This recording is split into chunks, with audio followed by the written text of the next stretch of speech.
प्यारे बच्चों, हमारी जो वर्कशीट है 26, इसका टॉपिक है एप्लीकेशन ऑफ डिस्टेंस फार्मूला, मतलब दूरी सूत्र के अनुप्रयोग।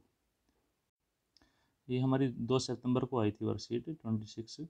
तो इसमें इससे पहले जो वर्कशीट थी 25, उसमें हमने डिस्टेंस फार्मूले की यूज समझ लिया था, यानी दूरी सूत्र को, कि दूरी सूत्र होता क्या है, डिस्टेंस फार्मूला क्या होता है। जैसे इसमें ये है, पहले याद कीजिए और बताइए, मतलब ट्राई टू रिकॉल। बिंदु पी x1 y1 और x2 y2 q x2 y2 के बीच की दूरी d बराबर, यानी फिलअप दिया है इसमें। तो यहाँ पर हम इसका फॉर्मूला पुट करेंगे, यानी डी इक्वल टू होता है under root x2 minus x1 का whole square plus y2 minus y1 का होल स्क्वायर। सेकंड है बिंदु पी एक्स वाई की मूल बिंदु से दूरी, यानी distance of point P X Y from origin. तो उसका फॉर्मूला होता है D equal to under root X square plus Y square. अब इसमें पहला एग्जाम्पल है कि एक्स अक्ष पर वह बिंदु ज्ञात कीजिए जो बिंदु ए -2,5 एंड बी 2,3 समदूरस्थ हो, यानी find a point on x axis which equidistant from the point A and B. तो इक्यू डिस्टेंस का मतलब होता है समान दूरी वाला, यानी एक हमें एक्स अक्ष पर वह बिंदु बताना है जो ए और बी से समान दूरी पर होता है। अब जैसे मैंने बताया था आपको पहले कि एक्स अक्ष पर कोई बिंदु होगा, कोई कोऑर्डिनेट होगा, किसी पॉइंट के कोऑर्डिनेट जो होंगे तो उसमें वाई की वैल्यू 0 होती है, यानी एक्स एक्सिस पर जो बिंदु होगा उसके कोऑर्डिनेट होंगे x,0।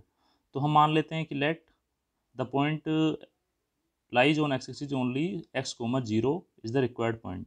और हम फिर क्या करेंगे, उसको c मान लेंगे, और a और b हमें दो दिए हुए हैं, तो हमें एक, यानी जो बिंदु c है वो a और b से समान दूरी पर है। तो हम क्या करेंगे, ए सी इजकल टू बी सी, यानी बिंदु a से c की दूरी बराबर होगी बिंदु b से c की दूरी, ए सी बराबर बी सी।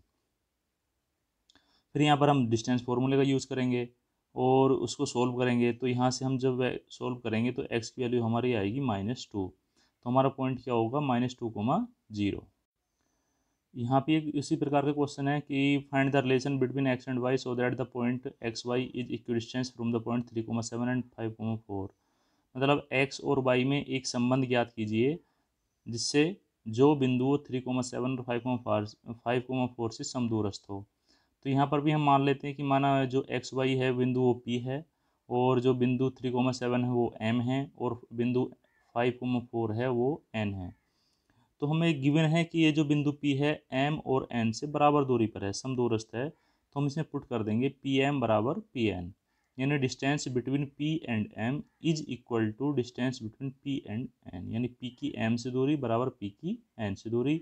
फिर यहाँ वहीं पर डिस्टेंस फॉर्मूला यूज़ किया गया है। अब अगला एग्जाम्पल है, इसमें 3 पॉइंट्स आपको दिए हुए हैं। इसमें बताना है कि इनसे जो त्रिभुज बनेगा वो किस प्रकार का है।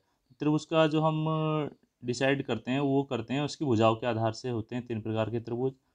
एक होता है समबाहु त्रिभुज, इक्विलैटरल ट्रायंगल। एक होता है आइसोसेलेस ट्रायंगल, समद्विबाहु त्रिभुज, जिसकी दोनों भुजाएं बराबर होती हैं। और एक होता है तीसरा स्केलन ट्रायंगल, विषमबाहु त्रिभुज, जिसकी तीनों भुजाएं अलग अलग लंबाई की होती हैं। अगर तीनों भुजाएं बराबर हों तो समबाहु होता है। तो हम इसमें जैसे 3 पॉइंट दिए हुए हैं पी, टी और क्यू। तो हम क्या करेंगे, पहले ऐसे ट्रेंगल है, मान लो ये पी टी क्यू है। तो यहाँ पर हम क्या करेंगे, पी से टी की दूरी निकालेंगे, यानी पी टी निकालेंगे, फिर टी से क्यू की दूरी निकालेंगे, टी क्यू निकालेंगे, और उसके बाद में हम क्यू पी निकालेंगे। ये तीनों भुजाएं हम फाइंड कर लेंगे। अब हम देखेंगे कि तीनों भुजाओं की लंबाई में क्या समानता है, क्या तीनों बराबर हैं, क्या दो भुजाएं बराबर हैं, या तीनों अलग अलग हैं। जैसा इस क्वेश्चन में हमने निकाला है, यहाँ पर हमने जो पी टी को फाइंड किया है, बेटा हमने इसमें पी टू फाइंड किया था वो आया था √26। टी क्यू इसमें फाइंड किया वो आया हमारा √82। अब इसमें इस अंडर रूट की वैल्यू भी पॉइंट में निकाल रखी है, जो कि आपको ज़रूरत नहीं है करने की। उसके बाद में इसमें क्यू पी फाइंड किया गया है, उसकी वैल्यू है √80।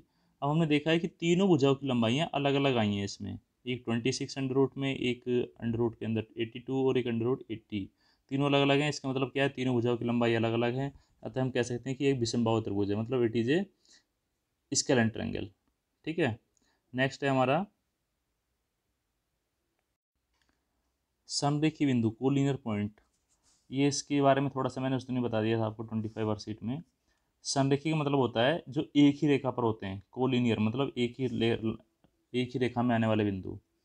अब इसमें एक कंडीशन है कि यदि 3 बिंदु एक ही रेखा में है तो उनसे त्रिभुज नहीं बनेगा। त्रिभुज कब बनता है, जब एक बिंदु दो बिंदुओं से अलग हो हट करके।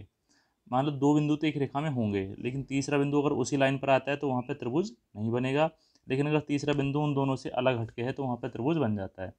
इसकी पहचान के लिए हम क्या करते हैं, जैसे तीन बिंदु होते हैं ए बी सी, हम इनकी दूरी निकालते हैं। पहले ए से बी की दूरी निकालेंगे, फिर बी से सी की दूरी निकालेंगे और ए से सी की दूरी निकालते हैं। तो उसमें तीन कंडीशन हो सकती हैं।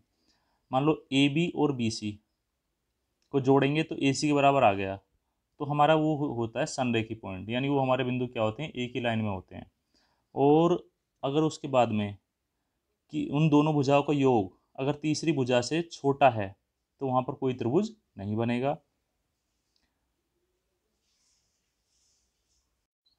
बराबर होता है तो संरेखी बिंदु होते हैं, लेकिन अगर हमें त्रिभुज बनना है तो उसके लिए कंडीशन क्या होनी चाहिए कि कोई सी भी दो भुजाओं का योग तीसरी भुजा से बड़ा होना चाहिए, यानी sum of any two side of a triangle is always greater than the third side. जैसे नीचे तीन साइड को अगर लिख के दिखाया है कि A B plus B C greater than A C, या ए बी और ए सी को जोड़ेंगे तो उनका योग बी सी से बड़ा होना चाहिए, और ए सी और बी सी को जोड़ेंगे तो वो ए बी से बड़ा होना चाहिए, तभी हमारा त्रिभुज बनेगा, अन्यथा त्रिभुज नहीं बनेगा। इसके बाद में आता है चार बिंदुओं का। चार बिंदु से क्या बनता है, चतुर्भुज बनता है। जैसे हमने अभी तीन बिंदु से त्रिभुज का देखा था किस प्रकार का त्रिभुज है, ऐसे चार बिंदु से चतुर्भुज बनता है, उसका भी हमें देखना है कि किस प्रकार का चतुर्भुज है। तो उसके लिए हमें चार बिंदु दिए होंगे ए बी सी और डी, तो इसमें वही काम करना है। हम पहले चारों भुजाओं को ज्ञात करेंगे, ए बी सी डी और ए डी। साथ ही इसमें दो भुजाएं और ज्ञात करनी पड़ेंगी जिन्हें हम विकर्ण कहते हैं, डायगोनल, ए सी और बी डी। उसके बाद हम इसमें क्वाड्रिलेटरल का डिसाइड करेंगे कि कौन सा क्वाड्रिलेटर यानी कौन सा चतुर्भुज इसमें है। ये चार प्रकार के चतुर्भुज इसमें होते हैं, जिसमें चारों की कंडीशन आपको इसमें दिखाई गई है। पहला स्क्वायर है। स्क्वायर में क्या होता है, वर्ग में आप जानते होंगे कि चारों भुजाएं बराबर होती हैं, साथ ही दोनों डायगोनल भी बराबर होते हैं। अगर ऐसा है तो वो क्या होता है, वर्ग होता है। लेकिन उसके बाद में अगर चारों भुजाएं तो बराबर हो गई लेकिन उसके डायगोनल बराबर नहीं हुए तो रोम्बस होता है, समचतुर्भुज होता है। अब तीसरी कंडीशन है, यदि डायगोनल देखेंगे उनके, फिर अगर डायगोनली बराबर हैं और दो दो भुजाएं बराबर हैं तो वो आयत होता है, रेक्टेंगल होता है। लेकिन दो भुजाएं तो बराबर हैं और उनके डायगोनल अलग अलग हैं तो वो होता है पैरेललोग्राम, यानी कि समांतर चतुर्भुज। इस प्रकार इसको डिसाइड करते हैं। अभी आपके एक्सरसाइज के लिए क्वेश्चन, तीन क्वेश्चन है। पहला है determine if the point are collinear, मतलब सिद्ध कर निर्धारित कीजिए क्या बिंदु -4,3 0,3 और 2,3 संरेखी हैं। सेकंड है बिंदु इतने की एक्स अक्ष से दूरी, और थर्ड है इसमें आपको क्वाड्रिलेटरल बताना है। तो ये सॉल्यूशन है इनके। जैसे फर्स्ट वाला है determine if the points are collinear, तो हमने इसमें लेट कर लेते हैं कि लेट पॉइंट्स यानी मान लेते हैं कि माना बिंदु ए बी और सी, इनके नाम ले लेते हैं तीनों के। अब हम क्या करेंगे, पहले ए बी निकालेंगे यानी ए से बी की दूरी, फिर हम बी सी, ए बी हमारी आई है 4 यूनिट, फिर हम निकालेंगे बी सी यानी कि बी से सी की दूरी, वो हमारी 2 यूनिट है, और फिर हम निकालेंगे ए सी जो हमारे 6 यूनिट आई है। अब हम देखते हैं कि A B plus B C किसके बराबर है, ए सी के बराबर है। तो इस प्रकार हम कह सकते हैं कि ये बिंदु कैसे हैं, कोलिनियर पॉइंट हैं। उसके बाद में the distance between the point -8,5 and x axis is, तो किसी बिंदु में जो y का कोऑर्डिनेट होता है, मतलब उसे कोटि कहते हैं। कोटि जो होती है एक्स अक्ष से दूरी होती है, और एक्स का यानी भुज जो होती है वो वाई अक्ष से दूरी होती है। तो इसमें कोटि का यानी y का मान कितना है, 5, तो ये इसकी एक्स अक्ष से दूरी है। थर्ड क्वेश्चन है इसमें कि find the type of quadrilateral formed if any by the points, यानी ये चार बिंदु दिए हुए हैं तो इनसे बताना है किस प्रकार का क्वाड्रिलेटरल बन रहा है। तो हमने इनको भी मान लिया है कि चारों बिंदुओं के नाम ए बी सी और डी हैं।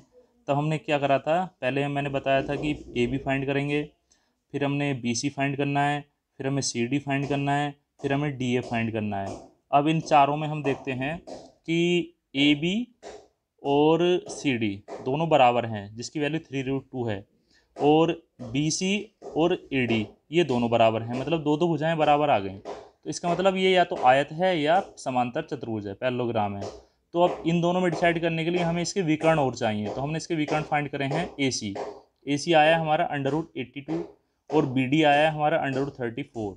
इसका मतलब दोनों डायगोनल अलग अलग हैं जिनकी लंबाई अलग अलग हैं। तो हम कह सकते हैं कि ये क्या है, एक समांतर चतुर्भुज है, ये आयत नहीं है। अगर दोनों विकर्ण इसके बराबर होते, दोनों डायगोनल इक्वल होते तो ये एक रेक्टेंगल होता, लेकिन यहाँ पर डायगोनल की लंबाई अलग अलग है, इसलिए ये क्या है, पैरेललोग्राम है। ठीक है बेटा।